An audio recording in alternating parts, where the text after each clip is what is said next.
Hello everyone, আসসালামু আলাইকুম। আপনারা সবাই কেমন আছেন? আশা করি ভালো আছেন, সুস্থ আছেন। আলহামদুলিল্লাহ আমরাও ভালো আছি। সকাল সকাল উঠে আবার রেডি হয়ে গেলাম, আবার যাব হিজলি। এই রবিবার ঘুরে এলাম হিজলি থেকে। আজকে ফ্রাইডে, আবার আজকে যাব হিজলি। সকাল সকাল উঠে একদম গোসল করে রেডি হয়ে গেছি। রাহাতকেও গোসল করিয়ে দিয়েছিলাম, কারণ ওখানে গিয়ে গোসল করার আর ঝামেলাটা থাকবে না বলে, সেই জন্য। আজকে ফ্রাইডে, আবার জুমাবার, ওকে তাড়াতাড়ি করে গিয়ে নামাজ ধরতে হবে, তাই ও গোসল করে নিয়েছে। এখন আমরা যাচ্ছি, আমাদের গাড়িতে কে কে উঠবে, মানে অ্যাকচুয়ালি মা, দিদি ওরা কে যায়, ওদেরকে নেব, তারপরে আবার আমরা ব্যাক করে যাব। এখানে এসে দেখি বাপি যাওয়ার কথা ছিল, তারপর দিদি, জিজু সবার যাওয়ার কথা ছিল। এখানে এসে দেখি প্ল্যান ডিসমিস, কারণ বাপিও গেছে নন্দীগ্রাম কোনো একটা কাজের পারপাসে, আর দিদিও যেতে পারবে না যেহেতু বাপি নেই, সেই জন্য। তাই মাকে নিয়ে আর দিদির মেয়েকে নিয়ে বেরিয়ে গেলাম।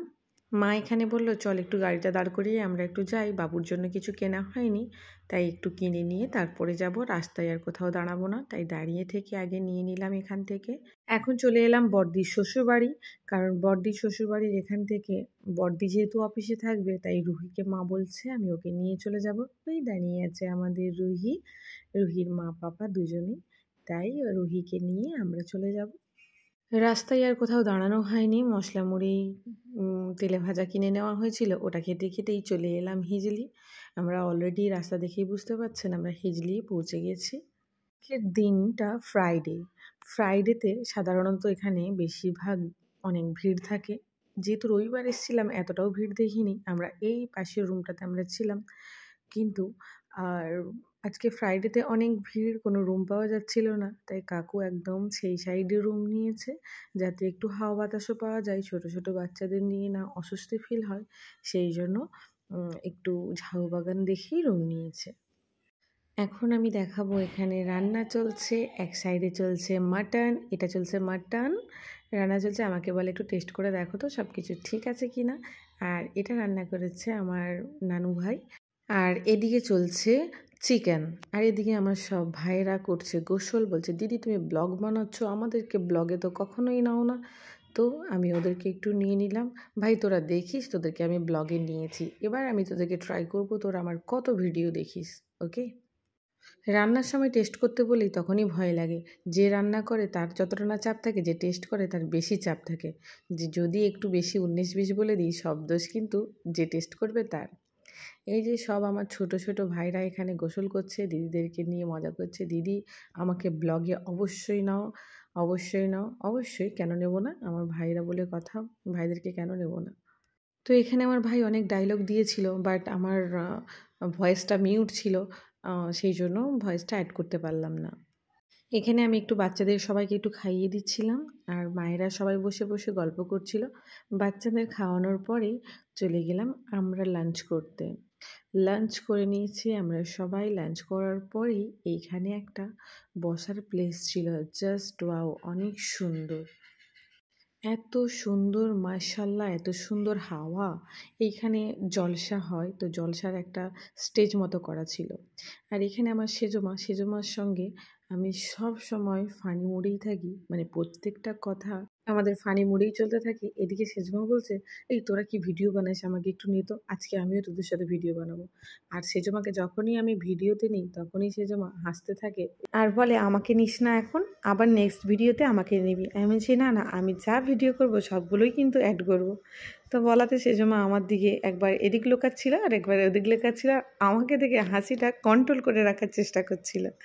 সো যাই হোক, অনেক অনেক আড্ডা দিলাম। আর এই প্লেসটা আমি এর আগেও বলেছি অনেক সুন্দর মাশাআল্লাহ, আর এত সুন্দর হাওয়া দিচ্ছে, তো এখান থেকে একদম যেতে ইচ্ছে করছিল না। এখানে আমার সেজমা বলছে আচ্ছা ফোনেতে অনেক সেজে গুজে ফটো তোলা হয় না? আমি বলছি হ্যাঁ হয়, তুমি করবে? বলে চলো। যেই এই ফটোটা বের করে দিয়েছি, তো সেজমার এত হাসি এত হাসি। তো যাই হোক, মাকে বললাম মা এদিকে ঘোরো ঘোরো। মা বলছে না না, তোরা ভিডিও বানাচ্ছিস, ভুলভাল ভিডিও করছিস, আমি তো একদম ঘুরবো না। এদিকে আমার বরকে কেমন লাগছে, মানে আমার নেক্সট জেনারেশন যখন আমার বেবি হবে দেখতে লাগবে এইরকম। তো যাই হোক, আমাকে দেখতে কেমন লাগছে আপনারা কিন্তু অবশ্যই কমেন্ট করে জানাবেন। সো ওদিকে আমাদেরকে ডেকে পাঠিয়েছে বেবিকে খাওয়াবে মুখে ভাত, আর আমরা এখানে এতটাই আনন্দে মেতে গিয়েছিলাম আমরা যাওয়ার টাইমটাও ভুলে গিয়েছিলাম। তো সেজমা বসে বসে এক পর্যায়ে কান্না করে ফেললো। কথাই আছে বেশি হাসলে বেশি কাঁদতে হয়, তাই সেজমা বসে বসে এখানে কান্না করছে। আর সেজমার কান্না দেখে আর আমি একটু আনন্দ উপভোগ করছি। তারপরে দেখলাম সেজমাকে মানে বৃদ্ধ অবস্থায় কেমন দেখতে লাগবে। তো এক পর্যায়ে আমাদের অবস্থাটা ঠিক এইভাবে হয়ে গেছিল। অ্যাকচুয়ালি আমাদেরকে দেখতে এই রকম, আমরা ফিল্টার মেকআপ লাগিয়েই এত সুন্দর হয়ে থাকি। সো গাইজ, আমার ভিডিওটা কেমন লাগলো আপনারা অবশ্যই কমেন্ট করে জানাতে ভুলবেন না। এরকম ভুলভাল ভিডিও করাতে আমার সেজমা আবার আমার উপরে অনেক অ্যাংরি হয়ে গেছে, অনেক অনেক রেগে আমার দিকে তাকাচ্ছে। লাস্টে বলছি তুই যাই ভিডিও করবি কর, তোর দিকে আমি আর তাকাবো না। তো যাই হোক, চলে এলাম বাবুর কাছে। এখানে অলরেডি সবাই খাইয়ে দিয়েছে, আমরা মাত্র 2-3 জন কয়েকজন বাকি ছিলাম। লাস্টে খাইয়ে দিলাম, তার আর ভালো লাগছে না, খুব গরম লাগছে বাবুর। তো এখানে মুখে ভাত দেওয়া কমপ্লিট।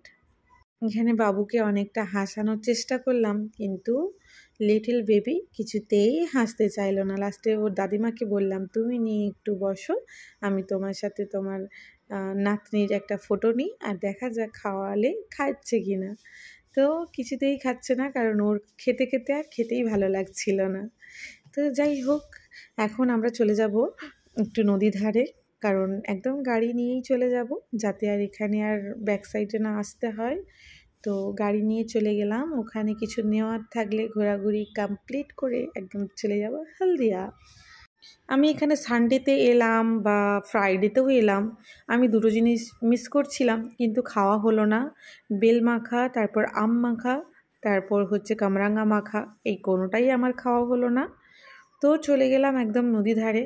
আর আমি যতই ভাবি কোনো কিছু কিনবো না, যাই হোক কোনো দিক থেকে কিছু না কিছু নেওয়া হয়েই যায়। আমি যদি নিজে নাও চাই, আমার একটা বেবি আছে, তো ওর জন্য তো কিছু না কিছু নিতেই হয়। তো এখানে আমরা গাড়িটা রেখে চলে যাব একবার নদীর পাড়ে। বিশ্বাস করবেন না, সানডেতে এসেছিলাম তখন লোকজন অনেক কম ছিল, ফ্রাইডেতে অনেক ভিড়, আপনারা দেখতেই পাচ্ছেন ওদিকটাতে অনেকটা ভিড় ছিল। তো আমরা অনেক অনেক নদী পাড়ে গিয়ে ভীষণ পরিমাণে মন খুলে আনন্দ করেছি, রিলস বানিয়েছি। নদী পাড়েতে গিয়ে একদম খোলা হাওয়াতে খুব ফুল মস্তি করে রিলস বানিয়েছি, সবাই মিলে অনেক অনেক অনেক আনন্দ করেছি। তারপর মা এই দোকানে একবার ঢুকছে, ওই দোকানেই ঢুকছে, এর জন্য নিচ্ছে কিছু, ওর জন্য নিচ্ছে কিছু। সত্যি কথা বলতে দোকান ঘুরতে আর আমার ভালো লাগছে না, মানে আমাকে বিরক্তিকর লাগছে, কারণ আমি যেহেতু কিছু নেব না, সেই জন্য আমার কোথাও ঢুকতেও বিরক্ত লাগছে, জানি না কেন। আর এই সব গাড়িগুলো দেখলেও আমার মাথা গরম হয়ে যায়, কারণ গাড়িগুলো প্যাকেট থেকে বের করতে না বের করতেই গাড়িগুলো এই চাকা খুলে যায়, এটা ভেঙে যায়, ওটা ভেঙে যায়, সেই জন্য গাড়িগুলো আমার একদম বিরক্তিকর লাগে। আমার বিরক্ত লাগে বলে তো আর বাচ্চা আর শুনবে না, তাই তার নানিমা গেছে, নানিমার কাছ থেকে তো নেবেই। তো যাই হোক, মাকেও বারণ করছিলাম, মা তুমি দিও না, উল্টোপাল্টা দিও না। বলছে আচ্ছা ঠিক আছে, তুই যখন নিবি না অন্তত একটা রাখ, অন্তত হাতে একটা রাখলে তার মনটা ভরবে। ওইদিকে রাহাতের চোখে বালি উড়ে পড়ছে, তাই সে চলতে পারছে না, চোখটা বন্ধ বন্ধ করে চলছে। তো এখানটা আসার পর দেখলাম বোন একজনের ঘুড়ি নিয়ে ওড়াচ্ছে।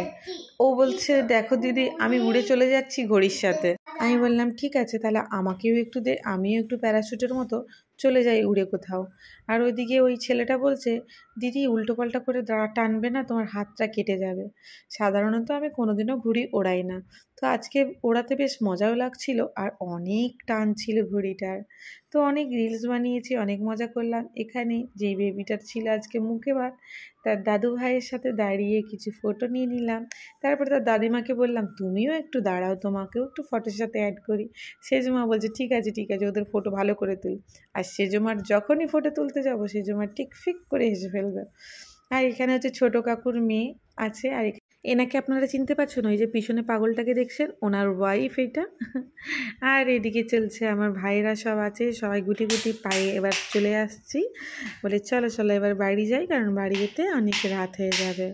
বাড়ি ফেরার পথে আবার ওরা ঢুকেছে দোকানের মধ্যে। আমার সিরিয়াসলি আর ভালো লাগছিল না, তাই চলে এলাম লেবু জল খেতে। লেবু জল খাওয়ার পরে একটু ভাবলাম শশা খাবো লবণ দিয়ে।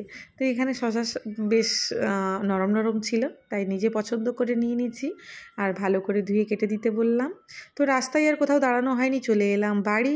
এখানে মাকে নামিয়ে আর বাড়িতে নামবো না, চলে যাব আমার বাড়ি। সো ফ্রেন্ড, আমার ভিডিওটা যদি ভালো লেগে থাকে like comment share and subscribe করতে ভুলবেন না। সবাই ভালো থাকবেন, সুস্থ থাকবেন, আমাদের জন্য দোয়া করবেন। আল্লাহ হাফিজ।